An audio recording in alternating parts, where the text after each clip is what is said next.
गुजरात की जनता किसे चुनेगी, किसे ठुकराएगी?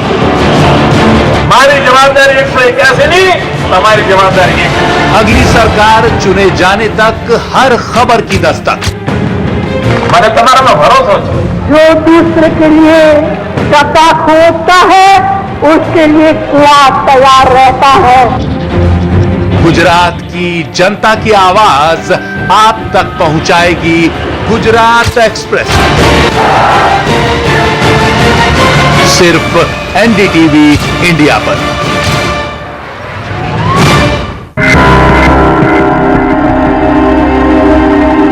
तो डायरेक्ट ही रहेगा, बाद में रिप्ले तो नहीं होगा।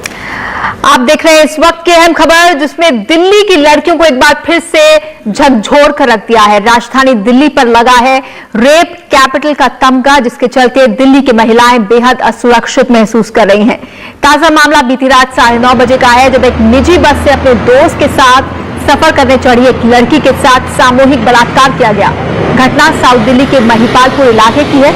ये लड़की मेडिकल की छात्रा है। वो बस में अपने एक दोस्त के साथ मुनीरका से चढ़ी थी और द्वारका जा रही थी। बताया जा रहा है कि लड़की के दोस्त पर बदमाशों ने रॉड से हमला किया।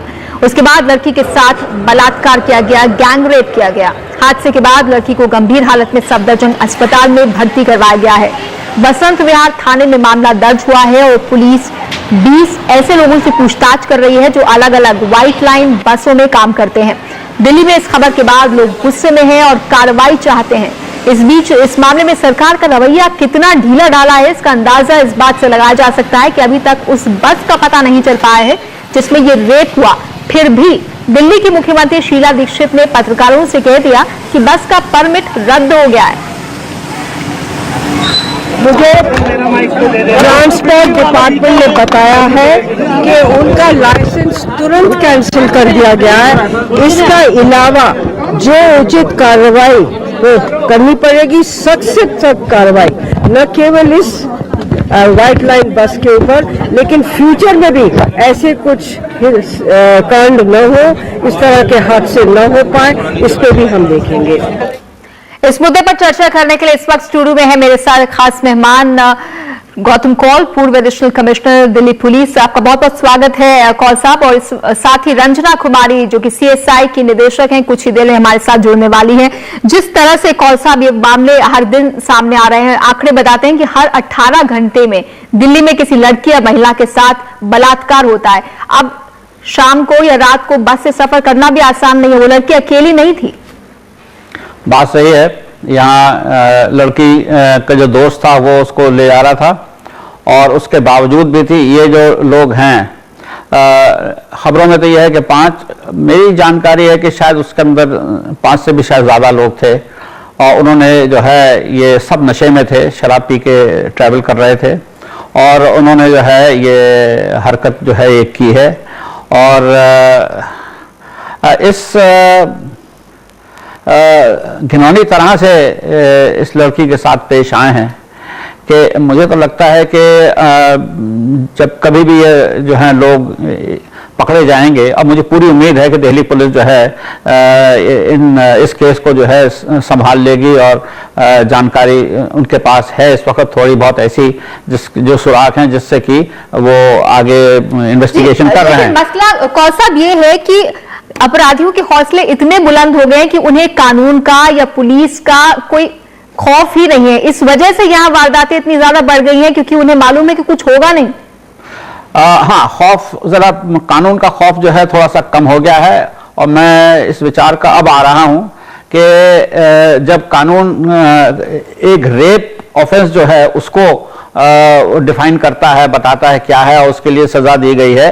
गैंग रेप के लिए मेरे ख्याल से उसी धारा में एक नई और धारा जोड़नी पड़ेगी, जिसमें कि गैंग रेप के लिए और भी खास कड़ी सजा का प्रावधान होना चाहिए गैंग रेप के लिए। फिलहाल जांच किस तरह से चल रही है, इस पर बातचीत के लिए हमारे सहयोगी रवीश रंजन और आशीष भार्गव हमारे साथ जुड़े हैं। पहले आशीष से बात करते हैं। आशीष, दिल्ली की मुख्यमंत्री ने तो कह दिया कि परमिट रद्द कर दिया गया है बस का, लेकिन क्या बस का कोई सुराग मिला है अभी तक?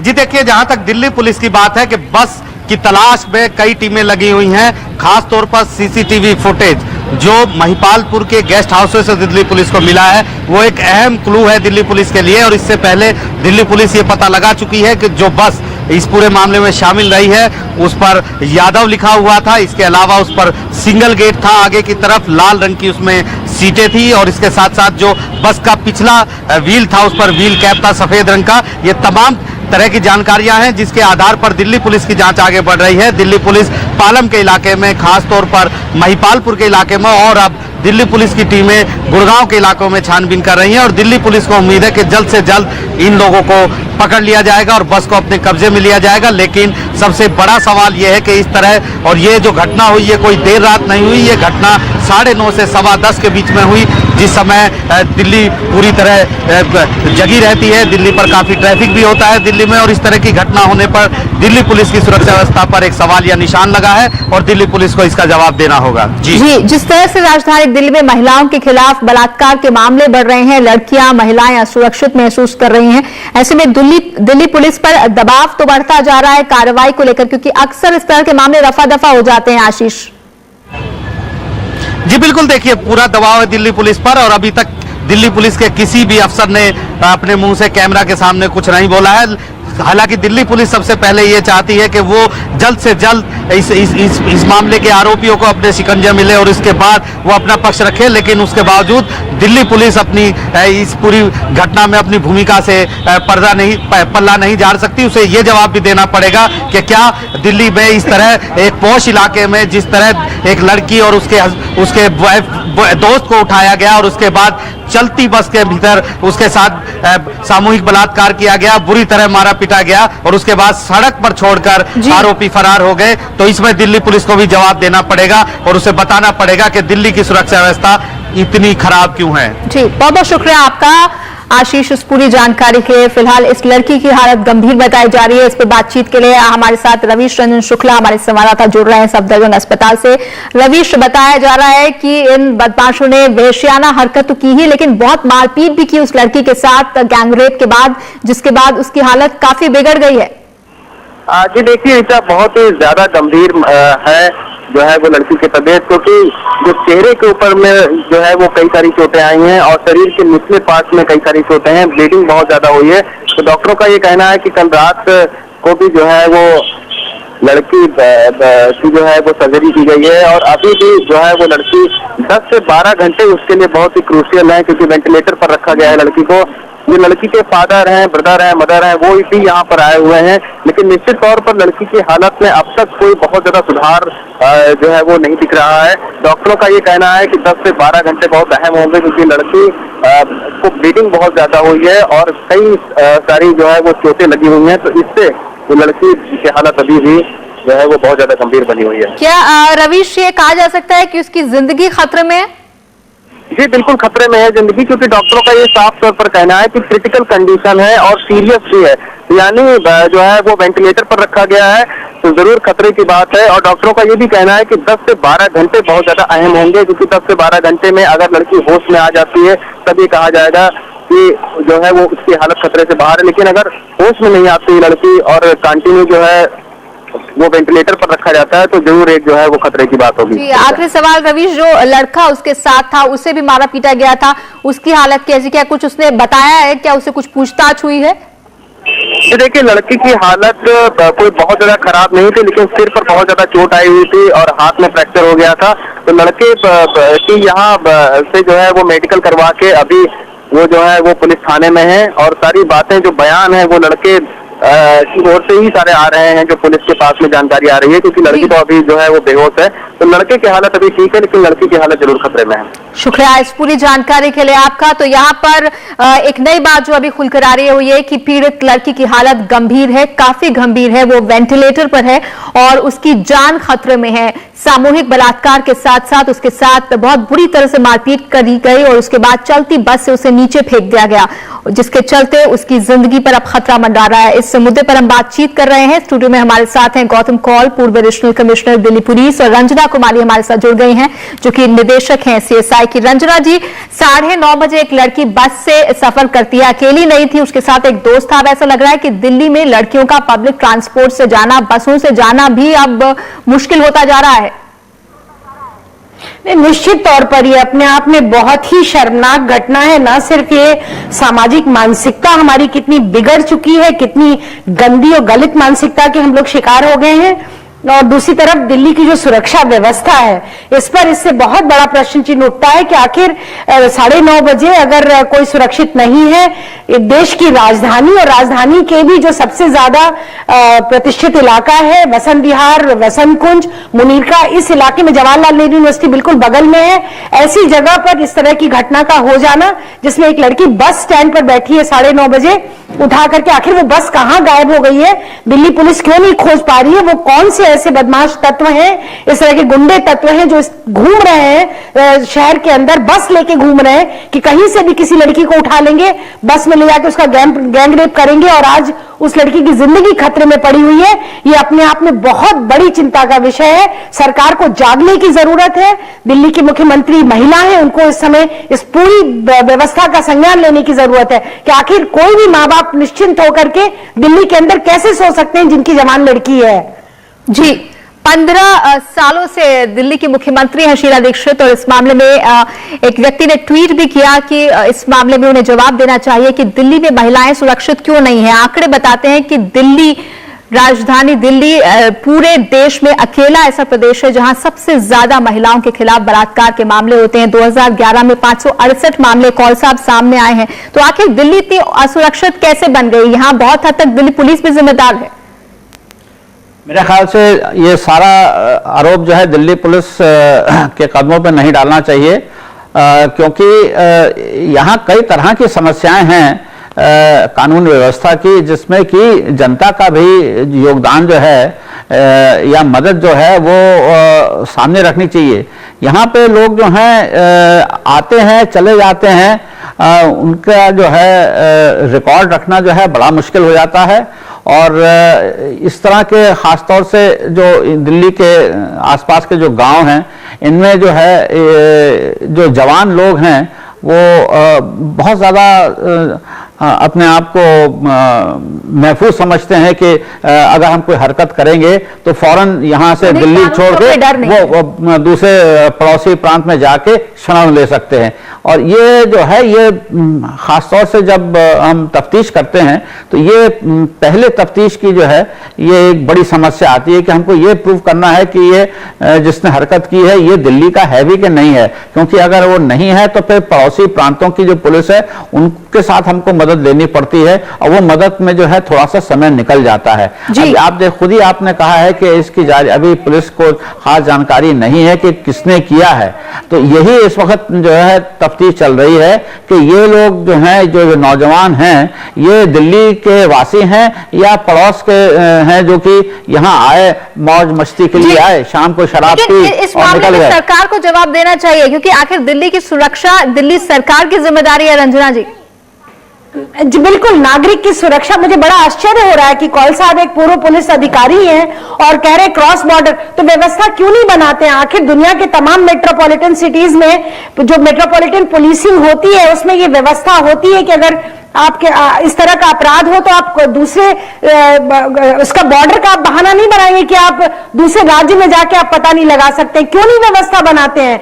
क्यों नहीं इस तरह की व्यवस्था बनाते हैं जिसमें कि आप तत्काल अन्य राज्यों की पुलिस के साथ कोऑर्डिनेट कर करके इसके पहले कि व्यक्ति वहां से भाग के कहीं और निकल जाए आप उसको गिरफ्तार करें? ये बहाना, इस तरह के तमाम बहाने हम लोग लगातार सुनते चले आए हैं कि इसकी वजह से हम नहीं कर पा रहे, उसकी वजह से, तो करेगा कौन और किस तरह लड़कियां यहां पर सुरक्षित होंगी? ये कोई बात नहीं हुई कि आप मुनीरका में बस स्टैंड पर बैठे हैं 9:30 बजे और लोग उठाकर, आखिर वो बस थी, इतनी बड़ी बस कहां गायब हो गई? जी, ये तमाम बिल्कुल मैपिंग करने की जरूरत है। रंजना जी, ये तमाम मुद्दे हैं जिस पर दिल्ली सरकार को जवाब देने की जरूरत है। दिल्ली सरकार कहती रही दिल्ली पुलिस उसके अधीन नहीं है, ये भी एक बहाना उनकी तरफ से दिया जाता रहा है। इस मुद्दे पर भी हम बात करेंगे एक छोटे से ब्रेक के बाद। आप देखते रहिए NDTV इंडिया।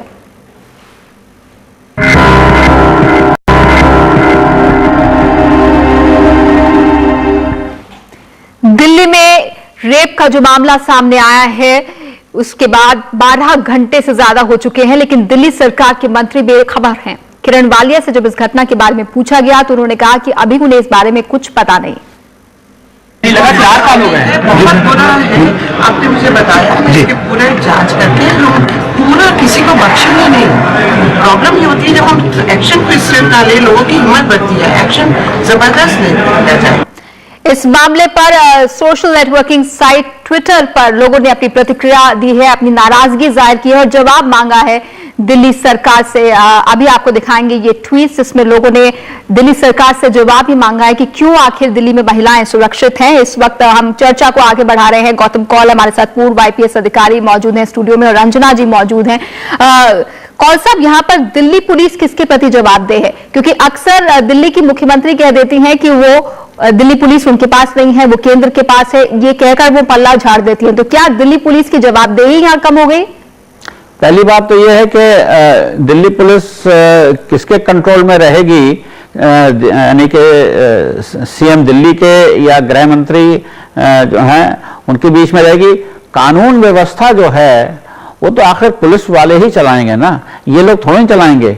और जो प्रयास दिल्ली पुलिस कर रही है, मेरे ख्याल से दिल्ली के रहने वालों को ये इतना एहसास नहीं है कि वो कितनी अच्छे इलाके में जो है एक पुलिस फोर्स के साथ अपना समय बिता रहे हैं।